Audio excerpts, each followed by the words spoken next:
안녕하세요. 좀 늦은 박사과정 언니 윤혜진입니다.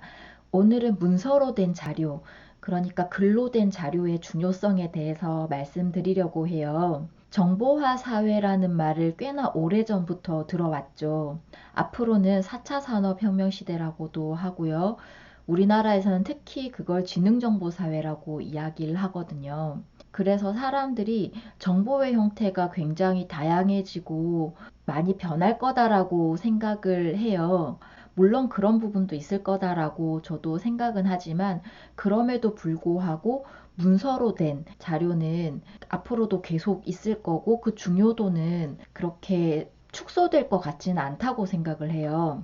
저희가 평소에 문서를 굉장히 많이 작성하죠. 그리고 많이 접하기도 해요. 그런데 제가 주변을 살펴보면 사람들이 생각보다 그 문서를 찬찬히 읽는다거나 거기서 뭔가 중요한 자료를 뽑아낸다거나 하는 게 능숙해 보이지 않는 경우가 많더라고요. 분야마다 문서를 작성하는 방식이 다르고 또 분야마다 특수하게 사용하는 용어들이 있죠. 때로는 같은 용어라도 분야마다 다르게 활용되기도 해요. 흰 종이에 한국말로 이렇게 쓰여져 있긴 하지만 그걸 읽었다고 해서 내가 제대로 이해했느냐? 이건 조금 다른 문제라고 생각을 해요. 보통 사람들이 문서를 읽으면서 하는 실수가 뭐냐면 그냥 쭉 읽어져 넘어가기 때문에 내가 이해했다라고 생각을 하는 거예요. 그런데 이해했다는 것은 내가 이걸 쭉 읽고 난 다음에 이게 어떤 내용이었어. 이게 조금이라도 정리가 돼야 되거든요. 그리고 이건 알겠어. 이건 모르겠어. 이런 것들이 있어야 내가 정말 이걸 제대로 읽었다라고 할 수 있어요. 그냥 쭉 읽었어. 이거로는 좀 부족한 거죠. 문서를 내가 제대로 읽었는지 안 읽었는지 잘 모르는 그런 가장 대표적인 사례가 저희가 논문을 읽을 때죠. 처음 접하는 분야의 논문을 읽으면 굉장히 막막하죠. 국내 학술지 논문을 한 편 읽는다고 생각해 볼게요. 처음부터 끝까지 쭉 읽긴 읽는데 사실은 그게 잘 넘어가지도 않죠. 뭐가 턱턱턱 이렇게 걸리는 느낌이 들고 이게 순차적으로 이해가 잘 안 되니까 때로는 건너뛰기도 해요. 그렇게 해서 처음부터 끝까지 읽고 나면 뭔가 시간은 들였고 읽은 것 같기는 한데 내가 정확하게 뭘 읽었는지 이해가 안 되는 거예요. 눈으로 읽긴 읽었으되 제대로 소화가 안 된 거죠. 이런 식으로 우리가 문서를 읽었지만 제대로 내가 이해했는지 안 했는지 여부를 아는 거는 되게 중요하다고 생각을 해요.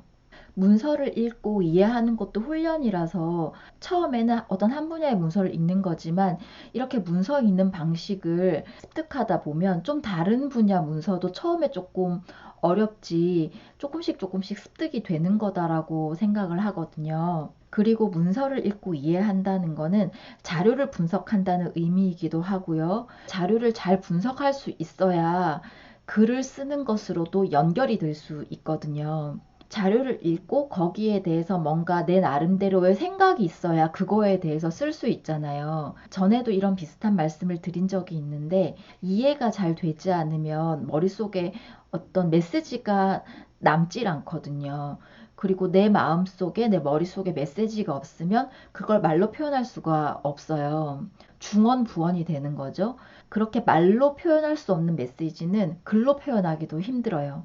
말보다 글을 쓸 때 더 명확하게 표현되는 거라서 제 경우에는 말보다는 글이 좀 더 어렵더라고요. 문서를 이해한다는 거는 자료를 분석하는 것과도 연관이 되고 자신의 메시지를 남기는 것과도 연결이 되고 이건 자신의 의견을 표현하고 글로 남기는 것과도 이렇게 다 연결이 되는 거다라고 할 수 있어요. 여러분께서도 다양한 문서를 접하시고 그걸 분석하셔서 이것에 대한 어떤 요약, 그리고 그것에 대한 나의 시사점, 이런 것들을 찾아내시는 그런 연습을 좀 더 하시면 좋겠다는 생각을 했습니다. 그리고 논문을 읽으실 때에도 저자의 이야기를 쭉 따라만 가시기보다는 어느 정도는 이해를 하시면서 이 부분은 내가 이해를 했고, 그리고 이 부분은 내가 조금 모호한 부분이 있다. 이런 것들을 좀 체크하시면 좋을 것 같고요. 저자의 시사점이나 결론에 대해서도 이렇구나. 이렇게 학습하듯이 받아들이시기보다는 이거는 타당한 것 같아. 이거는 내 의견과 맞지 않아. 이런 식으로 자신의 생각과도 한번 견주어 보시면 더 좋을 것 같습니다. 오늘도 일하시면서 공부하시느라 굉장히 수고 많으셨고요. 여러분의 대학원 생활을 응원합니다. 제 말씀이 조금이라도 도움이 되었으면 하고요. 도움이 되었다면 좋아요와 구독 부탁드립니다. 고맙습니다.